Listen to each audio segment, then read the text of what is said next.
Okay, we're back again. Jake and I have finished packing the meat into the quart jars. I've just gently gave them like a half turn on each one just to snug the lids on. You don't want them too tight, they have to breathe. I've got my giant canner and I've already put like a third of tap water in there.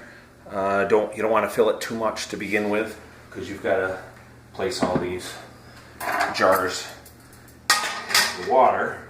So it gets a little bit heavy doing this because of course you got 7 quart jars and you've got the water. But this is what we do. Put those in, and as you can see, the third filled it up to about that far. Now I'm going to put this on the stove and take a saucepan and fill it up the rest of the way within about a half an inch of the top or so. So I'll do that. Should have had this already, but the stove, I've got it set on 2 burners so that it'll heat the water quickly.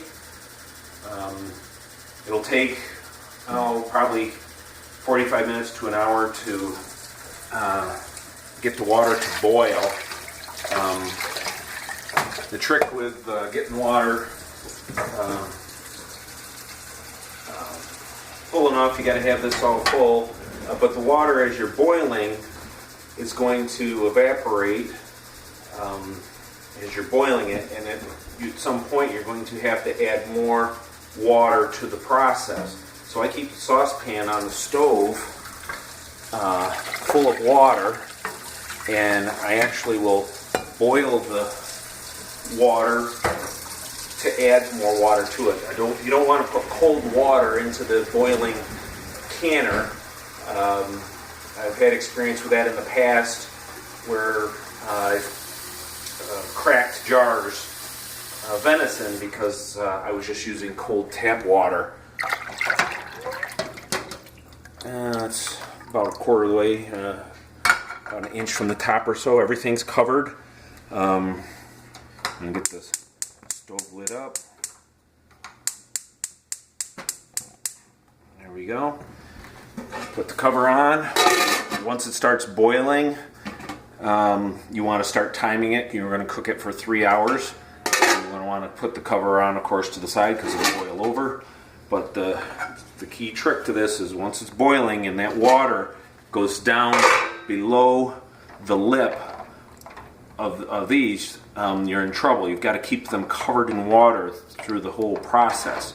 So that's why I keep a saucepan on the stove, and when it gets close enough to where it's getting where I don't want it to be, I'll boil some water and then gently pour it in.